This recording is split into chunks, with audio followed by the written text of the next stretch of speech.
This is chapter 3, Set B, problems 1 through 3. So it gives us this big chart that has data for the years of schooling that people go through in 1960, 70, and 1991. Now, one of the problems that I looked at this, if you looked at an old key, I actually looked at it and thought they'd counted the number of people in each year. And so because I thought they'd counted the number of people, I first went through and then found the percent of people at each level. But if you read the problem very carefully, which you should always do, it says, like if you interpolate, it says that like 14% of the people completed 5 to 8 years of schooling in 1960. That tells me that these numbers in the table, those are actually the percent at each level. So we don't have to do the find the percent level, okay? Find the percent for each level. So we're gonna skip a step. So when I look at the table, it gives me the education, years of schooling, and then the percent at each level, and we're looking at the 1991 data, so I've copied the 1991 data here. And we're supposed to make a histogram. Now, when I make a histogram, I know that I'm basically doing rectangles. And I know that the area of a rectangle is always width times height. And we know that the area is supposed to represent our percentages. So our percentage will always be equal to our width times height.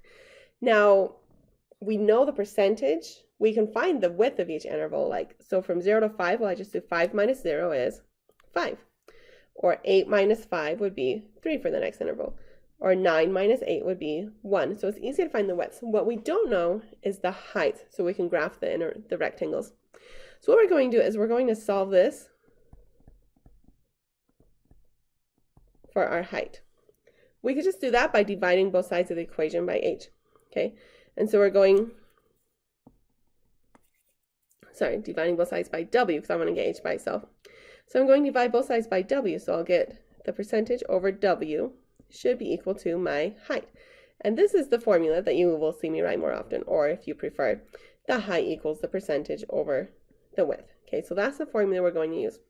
So coming up here to find my height, I'm going to do percentage divided by width. So 2 divided by 5, that should give me about 0.4.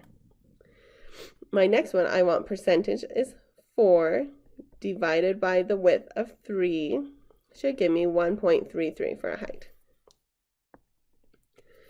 And my next percentage is 4, and we're going to divide that by 1, which will give me 4. And you can see I did the rest here. Do these on your own. Make sure you're understanding what we're doing, but you can just check against my work. Now we can do a histogram. Now part of a histogram is making sure you label the axes correctly. In other classes, it might not matter as much. You might get a little bit lazy. In this class, it does matter. I guarantee she will probably make you label something for an exam or ask you what would be the correct label. So the x-axis is always like, well, what are we looking at? We're looking at education level. And so it's our education level in years, because it's 0 to 5 years, 5 to 8 years. So years would be my unit. Now for your vertical axis is always going to be the percent per whatever your unit is on your horizontal axis. So percent per year is how you have to do it if you make this kind of histogram. Again, there's different kinds of histograms, but for this kind, that's what we have to do. Okay, now I come up and I say, okay, I want to go from 0 to 5. 0 to 5 should be a width of about 5. That looks good. I need to have a height of 0.4. So somewhere about there. I'm not really worried about it being super to scale. That's fine. Then from 5 to 8, so we need to go from here to here, and it looks like I need a height of 1.3. I think that's really not to scale. Let's try again. We'll make a really tiny one first. We'll make it slightly bigger. Okay, from 8 to 9, we need to go to 4. And 9 to 12 is 3.66, so just a little bit smaller. 12 to 13 is 39, so we're going to go really high.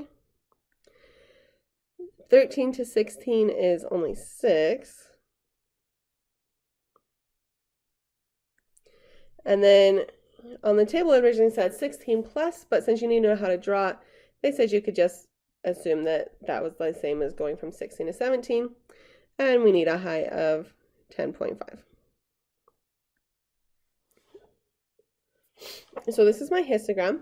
Notice it should look like the one in the book, which it does, so we're doing good. It also asks, why are there spikes at 8, 12, and 16 years of schooling? Okay. Well, if you think about it, 12 years, that's when you get your bachelor's. Or sorry, not your bachelor's, that's when you graduate from high school. 8 years, that's kind of finishing junior high.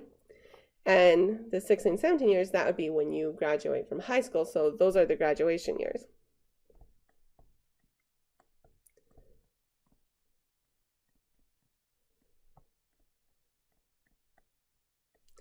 You can see, so I mean, a few people kind of drop out of school, but most people will at least finish high school. Now, this is back in 1991. We had even less people going to college than we do now 30 years later. But back then, they had most people that stopped after high school. Some people went to college and didn't finish, but more people actually did finish college when they got there. Okay, now for number 3, we're supposed to draw the histogram for the 1970 data. And how does it compare to the 1991 data? Well, you'll see I'm going to do the exact same thing I did up above, but I use the 1970 data. I'm not going to find the widths and heights here, but you can do it yourself just like we did up above. This way you can check your answers to make sure you're doing it correctly. And then I'll graph it. So I'm going to go from like 0 to 5 with a height of 1.2. 5 to 8 has a height of 3.33. 8 to 9 is going to be 13. 9 to 12 is 6.33. 12 to 13 is 31. 12 to 16, 3.66.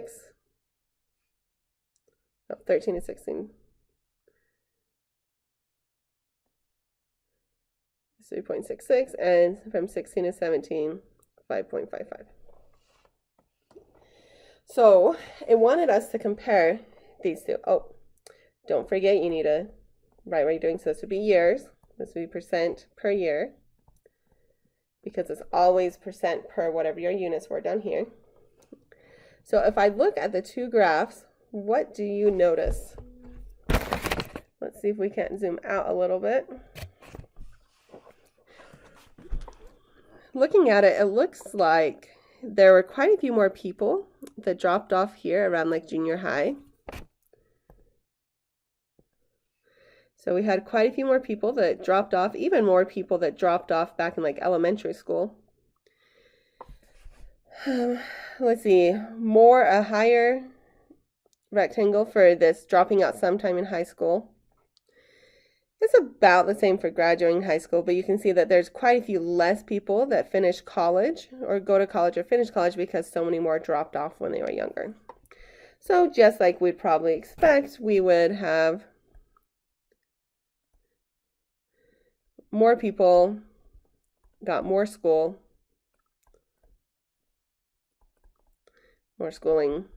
in 1991